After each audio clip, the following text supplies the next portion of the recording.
Welcome back, everybody, to the 423 Football Podcast. Week 2 is done and gone, and it was a busy week in the fantasy football world. A lot of injuries, a lot of slow starts and disappointments all around, but got a lot of stuff to cover today. I'm your host, Brandon Bouchard, joined here by Brett Hamilton. Hello. And once again, Peyton's running a little bit late. He's probably going to be doing that we record this one on Tuesday, so he'll probably be running a little bit late on the Wednesday episode. So this show we can throw in a bunch of Peyton hate, and then we'll try to have to backpedal in the next episode when he gets here. Yeah, hopefully he doesn't listen to his own show. Yeah, so like I said, it's been a slow start to the season. Really, a lot of injuries. They're killing me. Well, they're killing the players, but they're killing me as a fantasy owner as well. Indirectly, they are killing you as well. Yeah, it hurts my heart. Yeah, it's been, like I said, slow start, so it's... I don't know if it's more defenses are getting better or... I really like defenses this year. Like, we may be going more towards a defensive-oriented NFL now. Hey, I don't know why. Hey, I'm all for that. I do like that. I like my defenses. Yeah. Me being a Bama fan, I sure do love my defenses. But yeah, just a stat showing the kind of low numbers. We have passing touchdowns lowest they've been since 2008. So as we've been seeing the past decade, passing touchdowns and really the passing game is what has been focused on in the NFL. But now maybe it's just defenses are honing in on that, and I don't know, maybe it's just poor quarterback play or something, but I don't know what it is. Definitely a slow start to the season. It's the opposite of what I would have thought because we've talked about the penalties, like how defensive players have to be really careful with the quarterback. They have to be really careful downfield, making contact with receivers. It seems like it should be more difficult for the defense to play, but they're still outperforming the offenses this year, and I don't know what it is, but it's interesting to see. Yeah, so today we're just going to go through the Week 2 recap. We're not going to have as long of a show as we did last week, where we went through every single game individually. As much as we'd like to do that, we really don't have that much time. So we're just going to go through this week, give you some standouts, some flops, and waiver wire pickups. Those are the main things to hopefully recuperate all those teams out there with injuries. Yeah. And hopefully we'll be able to focus on the things that will really help your fantasy team this year. Yeah. So just a few bits of news. We'll get into in our next show, we'll talk more about the injuries because there were injuries pretty much all over the NFL. But just hitting on the main things right now. Greg Olsen, broken foot. He did have surgery today, I believe. Yep. He's gonna. The timetable was 6 to 8 weeks. He was placed on IR, but he could return after that 8-week period. Corey Coleman, kind of in the same boat. Broken hand, same as last year. 6 to 8 weeks. Also placed on the IR, can return after the 8 weeks. Andrew Luck has officially been ruled out Week 3 versus the Browns. So, again... I think they're going to be sticking to the October timetable. We're not going to see him until October. Yeah, and... I guess if you're going to hold on to your Colts till then so be it. But speaking from personal experience, I did draft Andrew Luck. If you saw our draft board on Twitter, at 423 Football, I did draft him in the 8th round. I thought that was a great value. I still think it is. And I have held on to him this whole time. I think that just because I've waited this long, I'm in it for the long haul. I think I'll see him back, and I think he's really going to help my fantasy team when he gets back. It just couldn't happen soon enough. Yeah, definitely agree with that. Now, I'm sick and tired of talking about this, honestly, but we're going to still be talking about it for a while. But Judge Mazant denies NFL's motion for an emergency stay of an injunction that is allowing Zeke to play. So I'm basically, start a fantasy podcast just following this case. Honestly, yeah, you could. It's going to last you a good couple of years. I guarantee that. I don't want to talk about it anymore. Yeah. so basically, Zeke is clear. He's going to be cleared to play for now. Again, we'll say for now, or who knows what's going to happen. I mean, anything could happen, but don't play Darren McFadden. Well, obviously, if Zeke's in, you're not playing Darren McFadden. Yeah. I will say, don't even. It's kind of hard just to own Darren McFadden at this point because I think it's going to lean more in the favor of Zeke playing the entire year. Yeah. But now the case is going to the 5th U.S. Circuit Court of Appeals, so it's just going through another process and another process and another process. It was filed. The NFL did file for an emergency order, so there should be a decision in this Court of Appeals within, I think, a week is what they said. So I don't know. The NFL they are really honing in on Zeke, and they want this done. But if I was a betting man, which I'm not, I would definitely lean in favor of Zeke, or not in favor, lean toward the fact that Zeke will probably play this entire year. Yeah, it'll be 2018. Yeah, it'll be 2018 before we see a Zeke suspension. It's my guess. Yeah, but we'll get to talking more about Zeke, I'm sure, down the line. Yeah, whatever. All right, so, like I said, we're going to jump into talk about standouts, some flops this week. We're going to go through just a few of the, first and foremost, the standouts from week 2. So, at the quarterback position, like I said earlier, passing touchdowns have been down for this season for the most part. But who do you have as a standout in week 2 from the quarterback position? I've got Tom Brady against the Saints. Can't argue. Yeah, I mean, read as much into that as possible. Everyone was kind of down on him after losing by a hefty margin, not really playing like Tom Brady in week 1. He was on a lot of people's radar to bounce back in week 2, and it was a bounce back. But it was against the Saints defense, which has not. I mean, the Vikings ran all over him. They passed all over him. Sam Bradford lit him up. So it's still for me, it's too early to call about what his production is going to be down the road, but definitely a bounce back standout week 2. What do you think for your QB standout week 2, Brandon? Well, going off that Tom Brady pick, I'm going to say the future Tom Brady, Trevor Siemian, coming off back-to-back 22-point games, 4 touchdowns in this game, 1 pick, almost had another rushing touchdown, just trampled over the Cowboys. Did you say Trevor Siemian or Peyton Manning? I said Trevor Siemian, but future Peyton Manning. No, future Tom Brady. I'll show you some stats later on. He's a little faster than Peyton was. I'm not. I mean, Brady's no speedster or anything like that. No. But I mean, Trevor Siemian, he's gone out there, and I think has more trust in the fact that his defense is really, really good, and he's going out there and slinging it, trusting his receivers more. And honestly, that team's looking dangerous. Yeah. If Trevor Siemian can actually be solid or above average quarterback. Yeah. Broncos are scary, especially in that kind of weak AFC right now. Yeah, and they've been a defensive-oriented team for the past few years, and if they can bring their offense up to that level, that kind of playing level, that is a scary team. Yeah, and rolling right off of the Broncos into my running back standout, I'm going with C.J. Anderson. C.J. Anderson, I'm hoping. I had C.J. Anderson as my standout, and then I crossed him out because I knew you were going to talk about him. Yeah, I was going back and forth between him and Ty Montgomery, and basically C.J. Anderson is just. Hopefully, all the haters out there are just silenced now. At which there shouldn't have been haters in the first place. I understand the only reason he's looking at me. Yeah, the only reason C.J. Anderson he burnt me. Yeah, the only reason there's hate towards C.J. Anderson is because he would get injured and then pretty much bankrupt your team. Yeah. Because most years you put a high draft pick into him. Yeah. But when he's on the field, when C.J. Anderson is on the field, it is explosive, and he is a solid top 5 running back. In my opinion, but the injury risk is still there.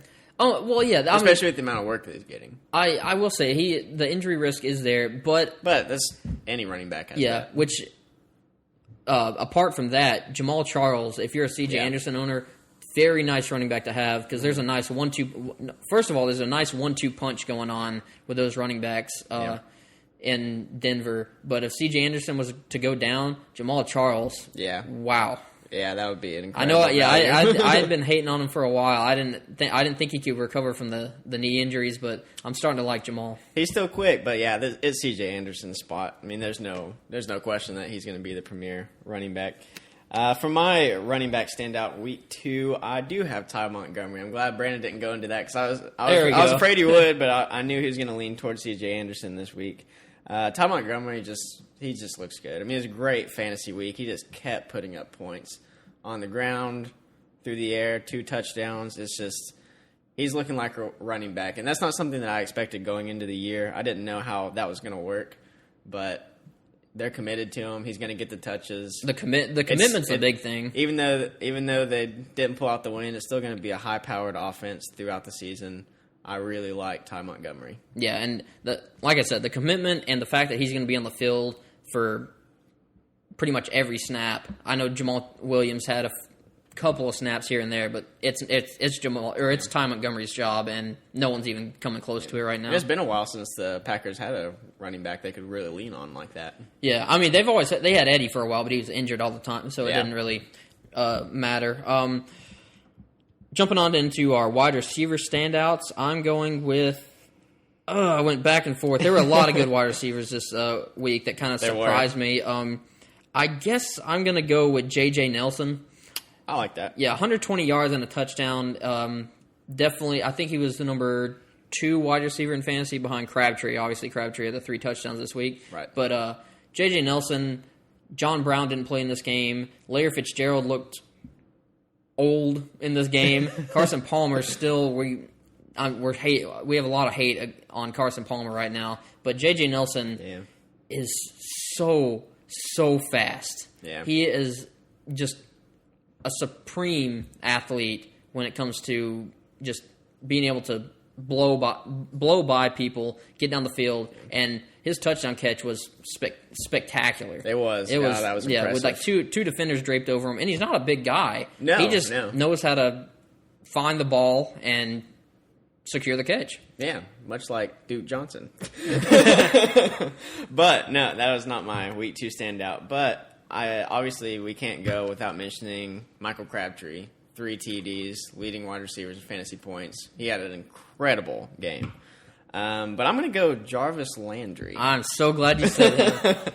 We're thinking alike today. We have to address Jarvis Landry because he's not someone that was really high on my list of wide receivers going into the season. Oh, I've had a lot.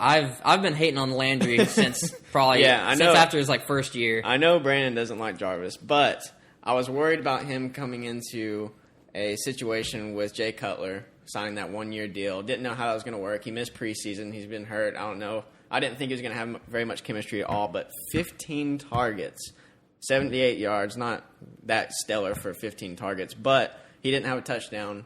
That's incidental. He'll find the end zone. And if he's getting 15 targets a game, he's going to find the end zone, and that's going to be a great PPR and standard league wide receiver. Yeah, that chemistry just looks really, really phenomenal. Well, yeah, Jay Cutler's commitment to just basically chucking the ball all over the field is what's going to help that team. It bodes well for wide receivers. I mean, Devontae Parker did really well. Oh, yeah. I mean, I still like Devontae Parker and other guys to get touchdowns over Landry. I think Landry, I still don't believe he'll get over more than 5 touchdowns, really. Yeah. But, definitely. In PPR, this is huge. That's a gold mine. Yeah, this is ridiculous. 15, like you said, 15 targets, 13 receptions. Yeah. They're going to have a nice connection down there in Miami. Yep. Moving into tight ends. Tight end standout of the week for me, Jason Witten. Jason Witten. It's time. It's time that we somebody pick him up. Well, yeah, that's the thing. He's still unowned in I think 30% of leagues or something like that. Yeah, probably more than that. We'll talk about that in our waiver wire pickups. But 50 yards and a touchdown, or 50 plus yards and a touchdown in back-to-back weeks. Dak is looking at him more and more often. Dez, obviously, with him going up against top corners, he's not... Which he will be for a while. Yeah, he's not... Again, he's got Patrick Peterson this next week. He's not that reliable. I know Dez had the touchdown, and he had a pretty decent fantasy day. He's just always struggled with elite cornerbacks, so... Yeah, and like I said, touchdowns are kind of fluky. Yep. But Jason Witten, if he's getting targets I think he had 13 targets in this game. Yeah.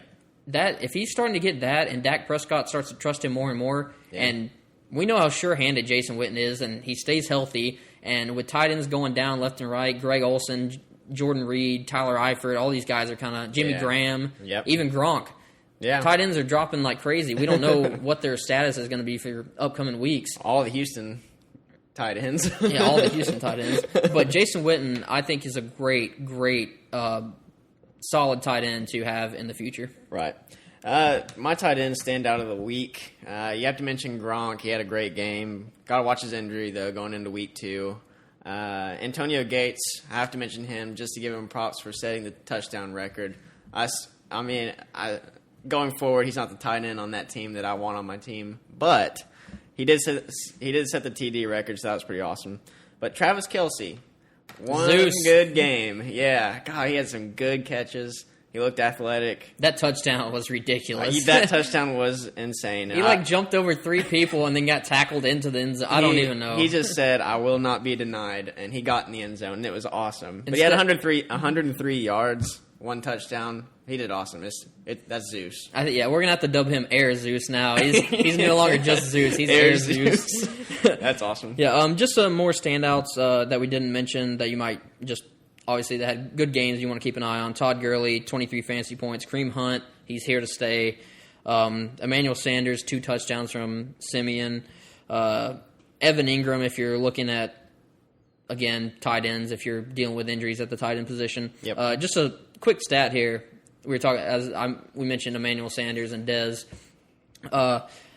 and the fact that passing touchdowns are the lowest since 2008.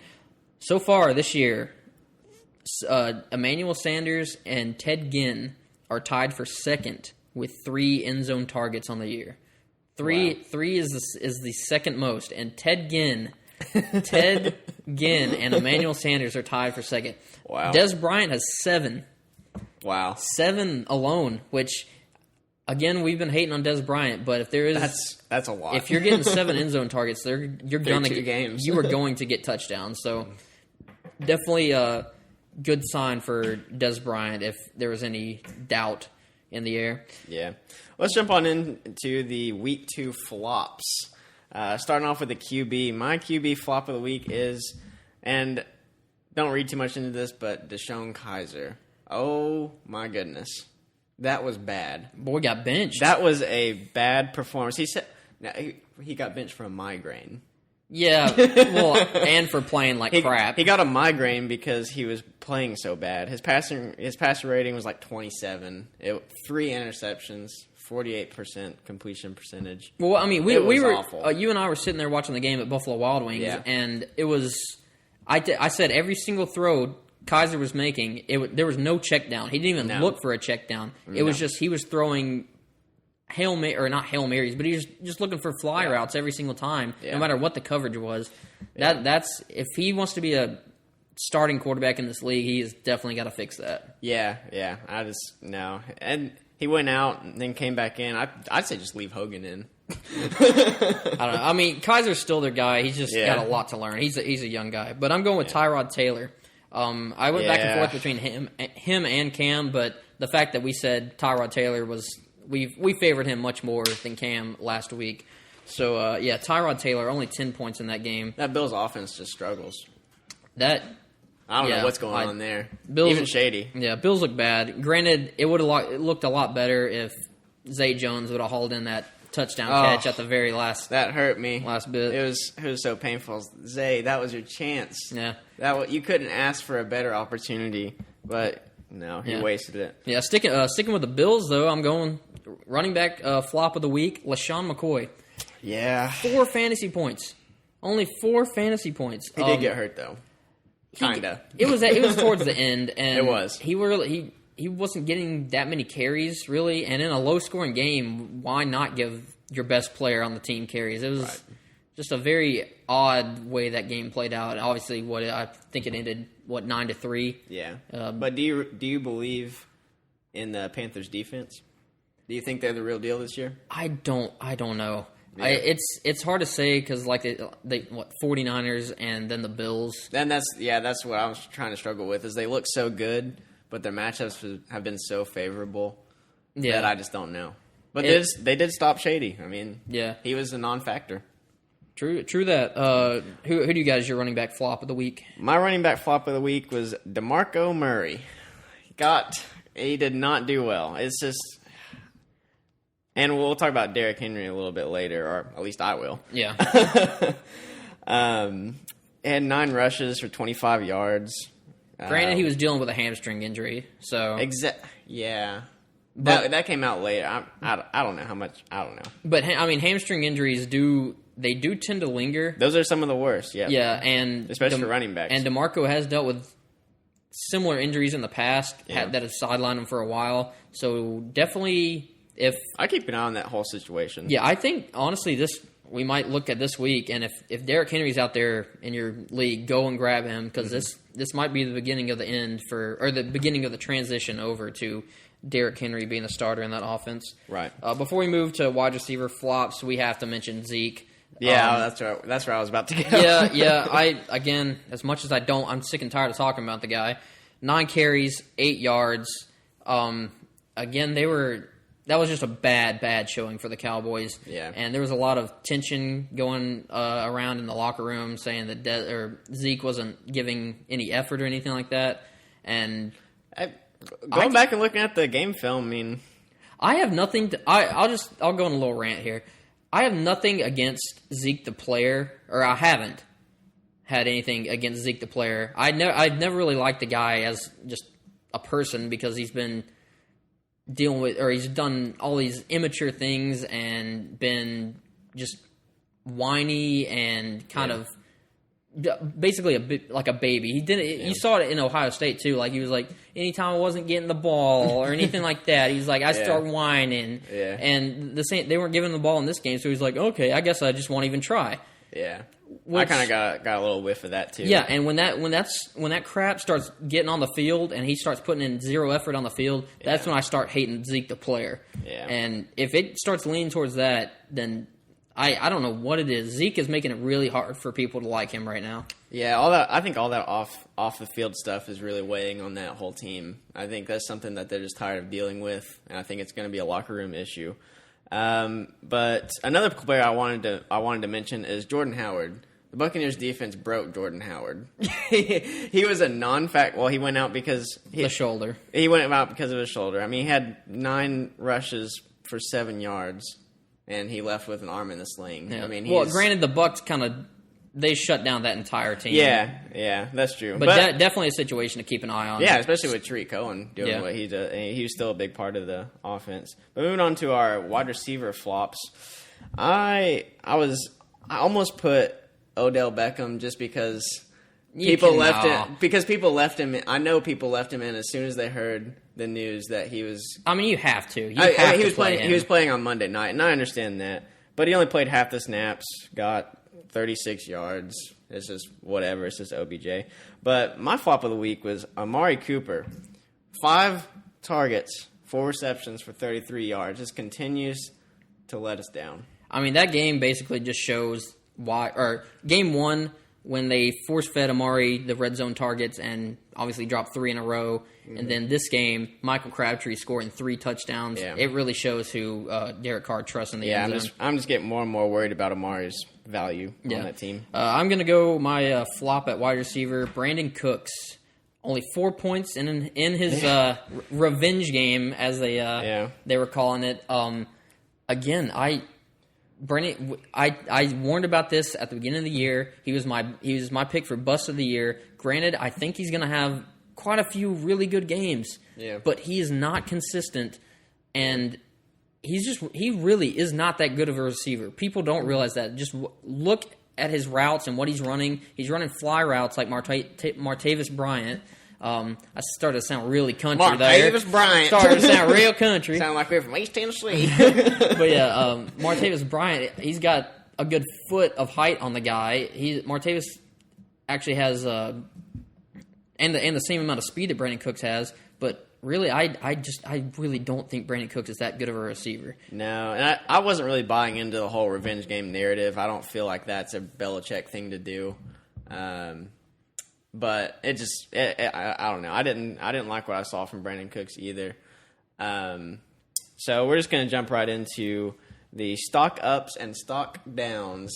We'll just do one for each of us. My stock up this week was Kareem Hunt. We didn't mention him we haven't mentioned him yet, but he has to be mentioned. I mean, 81 yards, 2 touchdowns. He showed that he wasn't a week one boom.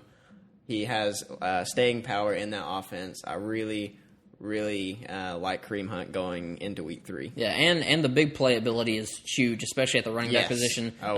He's had back-to-back games with 50-plus yard touchdowns. That's definitely huge. My stock up, Jarvis Landry. We mentioned him before. I like that. Yeah. Especially in PPR. If you're in PPR, Jarvis Landry could possibly be a top 10 receiver this year. Right.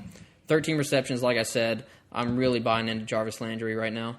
Right. Moving on into stock down, who we think is kind of falling off at this point. I was going to say Jordan Howard, but I think he was my stock down last week, so yeah.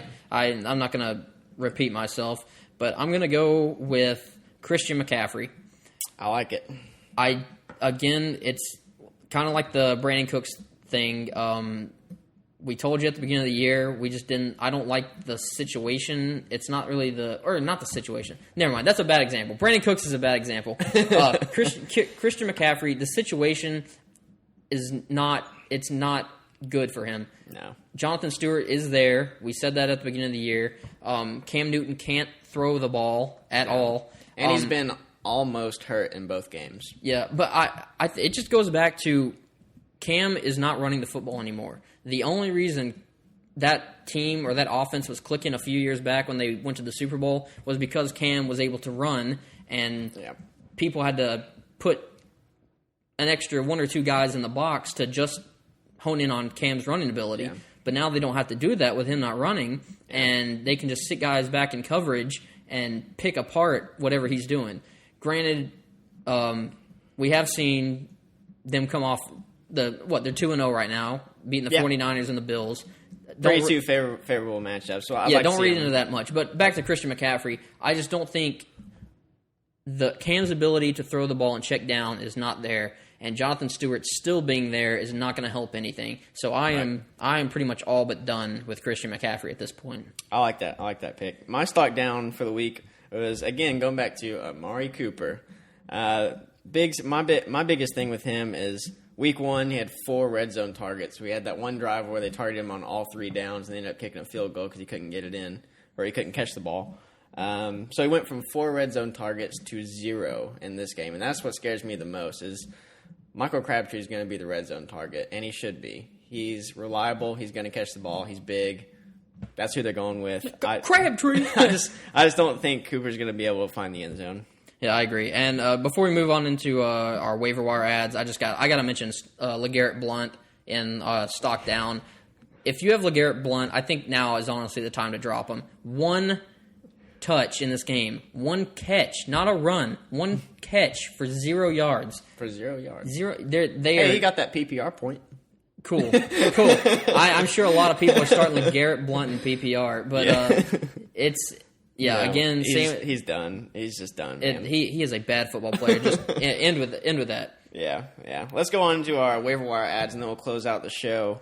My top waiver wire ad is J.J. Nelson. Even though he's already owned in our league, a lot of leagues out there, he's still available on the waiver wire. John Brown is still out. That situation is looking grim for him. As hard as that is for me to admit, because I love the situation with. Well, I don't love the situation with David love John Johnson. Brown, yeah. I don't love the situation with David Johnson being out. I do love him. I do love John Brown in that situation. But not if he's on the sideline hurt. And that's just how it's going to look. I just think J.J. Nelson is going to be a reliable target for Carson Palmer, who has struggled to throw the ball. Who's your top waiver wire ad, Brandon? I'm just going to go ahead and say Buck Allen. He's still out there in 10%. Is he still? Or he's only 10% owned. Really? Only 10% owned. Even after last week? Yeah. That's really surprising. Yeah. People... I'd be picking him up. I didn't even consider that as a waiver wire because I figured everyone would have got him. Well, the smart people would have gone out and got him. If you listened to us last week, we would have said pick him up. Yeah. Terrence West, he left the game he's dealing with a soft tissue injury. Obviously, Danny Woodhead's out for the year, or for a significant amount of time. I won't say the year. Not the year. Yeah. Alex Collins got a few carries at the very end when they were up big, but Buck Allen is definitely the guy to own in that backfield right now, and he's getting the work. Yeah, I agree. I'm curious to say who is your number one wide receiver? Wide receiver. Well, I had J.J. Nelson. It's kind of hard to argue with that. Okay, I got you. There's not, honestly. This is the week of kind of find some running backs out there, maybe some tight ends, even a quarterback if you want a streamer. But J.J. Nelson's definitely the top guy when it comes to wide receivers. Yeah, I actually like Geronimo Allison. I want to get your take on that. I know we're coming off a week where Jordy's kind of hurt. He's 50-50. I think they said 50-50 for week 3. Randall Cobb looks like a minor injury, but this is a Packers team who has struggled to keep their wide receivers healthy. And Geronimo still looks good. They're going to pass the ball. Aaron Rodgers is going to pass the ball. What do you think about him being a deep league waiver wire ad? I think it's definitely got good potential. We saw what Geronimo and Rodgers could do last year, and obviously Aaron Rodgers just throwing the ball to any option is pretty good. Obviously Martellus Bennett couldn't get much of anything going down last week. And in week 2 this past week, it was Geronimo's first game back from his 1-game suspension. So he was still trying to get things going. So if Geronimo does have to step up into that number 2 or number 3 role, I think there's definitely fantasy points to be had. I'm not very confident in saying that, but I think he's a deep sleeper. Yeah, definitely a good candidate to get in the end zone, especially Packers playing Bengals at Lambeau. Right. And one last player that I'll mention is a super deep sleeper that I was really high on going into the season, but after seeing the Jets play, I'm not really sure about it anymore. Austin Seferian-Jenkins. I think he's super talented. We haven't seen very much of him because he's had a lot of off the field injuries, but not injuries, but off the field issues. We'll call them. He seems to have his life turned around for the good. I think he's super, super talented. The Jets need someone to throw it to. It could be him. It's just a matter of the Jets being able to throw. And to the guy. That's the problem that I'm at. Just going to run through a few more waiver wire ads. I guess somewhat of a structured order. Obviously, we had Buck Allen and J.J. Nelson up there at the top. Chris Thompson's still out there. Jalen Richard, a nice pickup for a backup for Marshawn Lynch. Chris Carson, definitely go grab him because that Seattle backfield situation. I still don't love the situation, but Chris Carson, 20 carries last week. That's definitely good. And like we said, if you need tight ends out there, Jason Witten's still available. Benjamin Watson still available. And if you need quarterback streamers, definitely in 2 quarterback leagues, Carson Wentz, Trevor Siemian, Alex Smith all need to be owned. As much as those names kind of frighten people, they need to be owned out there. One last question for you before we close it out. Chris Thompson or Samaje Perine? Samaje Perine, because I think Chris Thompson, he definitely has the big play ability. He's going to be there on third downs, and they seem to like him a lot. But they do, which is surprising. But Perine's definitely going to get the work. And granted, that's not to say Rob Kelly might be okay. It was initially thought that it was broken ribs, but apparently it's just like cartilage damage. Yeah. So he might be okay. And he was having a fantastic game, so I still think if he comes back, the job's his still. Yeah. All right, so that's all for our Week 2 recap show. Hopefully you got some good information, good waiver wire pickups for this week. Follow us on Twitter and Instagram at the423football. Like us over on Facebook. Subscribe on iTunes, Google Play, and YouTube. Give us a like. Leave your comments and reviews. Thanks for listening. We are the 423 Football Podcast. Peace out.